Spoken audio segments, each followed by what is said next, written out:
This morning I watched a short report on scrap waste. Piles of discarded material, soil underneath darkened by years of heavy metal contamination, runoff water with a harsh smell. In some places, people no longer trust their well water or their land for growing food. Just a few minutes was enough to show that what we throw away doesn't disappear. It quietly leaves consequences behind. After turning off the report, I looked over at my work area. A few things sat there, long considered useless, left untouched for quite some time. Looking at them again, they're not completely worthless. They just haven't been given the right role yet. So today we're taking a practical turn, using old scrap to build a homemade welding machine. Less talking, more doing. Let's get started. For the first step, we're reusing the metal core inside a fully drained AA battery as a welding tip. The word battery tends to make people nervous, so let's clear something up. Once a AA battery is completely discharged and no longer usable, it no longer produces current or poses any electrical shock risk. The outer shell is simply a thin metal casing meant to hold everything together. It's not where electricity is stored. As long as the battery is old, not swollen, and not leaking, removing that outer casing is generally not dangerous. The reason the AA battery core works well as a welding tip comes down to its material. It handles heat well, has a compact and straight shape, and transfers heat evenly. When used as a welding tip, the heat stays concentrated at the contact point instead of spreading out, which helps the joint heat up faster and gives you better control. In simple terms, it's a small piece of material that happens to be very well suited for the job.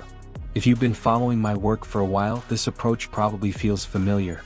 It's not a fancy trick. It's about understanding what an object is made of and what it's capable of.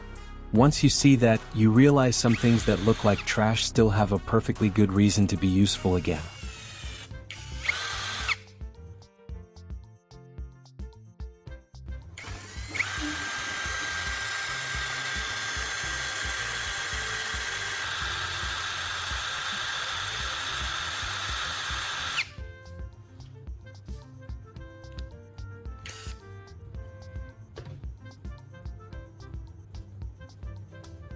Here, I already have a basket full of old spark plugs, and I'm picking one to serve as the connection between the power source and the homemade welding tip. It might sound a bit unusual at first, but in reality, a spark plug is designed to conduct electricity reliably under very high temperatures, while its outer body provides solid insulation. To connect the threaded end of this spark plug to the homemade welding tip, we need a small metal intermediary to make things easier. A single-phase metal connector works perfectly here. It keeps everything aligned and secure, without any complicated improvisation. And there's no need to search far for it. You can simply take one from an old metal terminal block, just like I'm doing here. It's a common piece, easy to find, and surprisingly effective when used in the right place.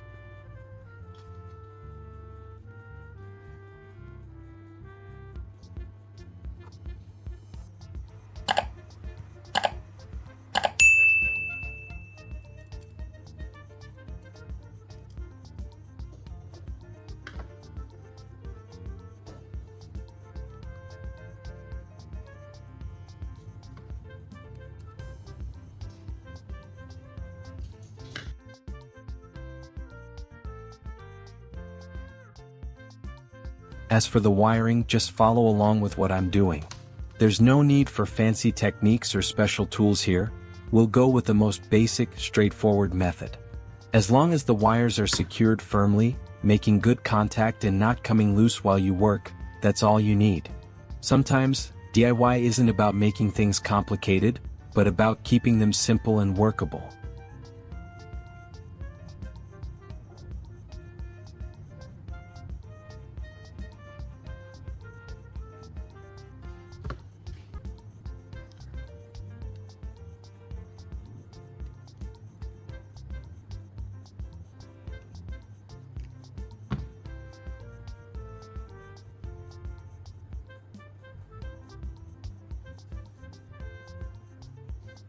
Using tape to secure part of the wire to the body of the spark plug is a sensible approach. It keeps the wire from shifting while you work and helps maintain a stable contact point. More importantly, It reduces direct strain on the connection, making everything neater and easier to control. Simple, easy to do, and effective right away.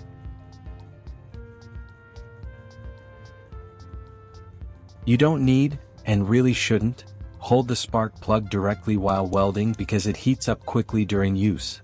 Instead, we add an alligator clip and use it as a handle. On the other end of the wire, we add a small alligator clip. This makes it much easier to connect to the positive terminal of the power source. There's no need for screws or complicated fastening. Just clip it on and you're ready. It's also quick to remove when needed, giving you more flexibility while keeping everything neat during setup.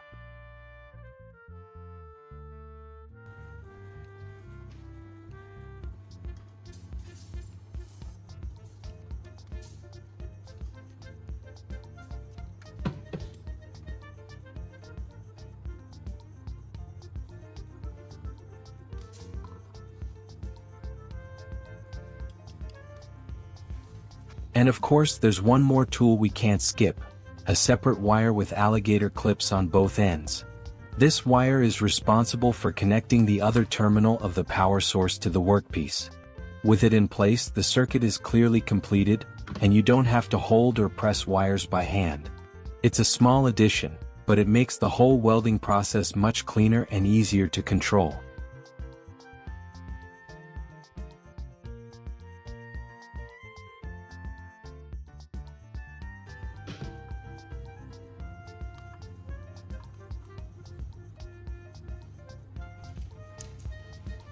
The power source I trust for this setup is a small battery.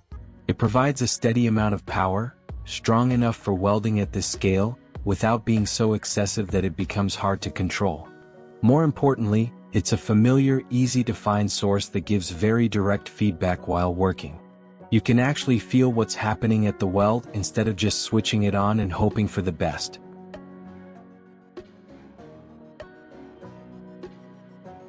The power source I trust for this setup is a small battery. It provides a steady amount of power, strong enough for welding at this scale, without being so excessive that it becomes hard to control. More importantly, it's a familiar, easy-to-find source that gives very direct feedback while working. You can actually feel what's happening at the weld instead of just switching it on and hoping for the best.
So all the small tests turned out exactly as expected. No drama and no showmanship, just things working the way they should. And for me that's enough. Not because this setup is perfect, but because it proves a simple point. When you understand what you're working with and use it wisely, even things once considered worthless can still get the job done. If you stayed until the end, I hope you saw more than just a homemade device in action. Maybe you saw a different way of looking at the things around you. Sometimes value isn't about cost, it's about how you use what you already have. Thanks for watching all the way through. I'll see you next time.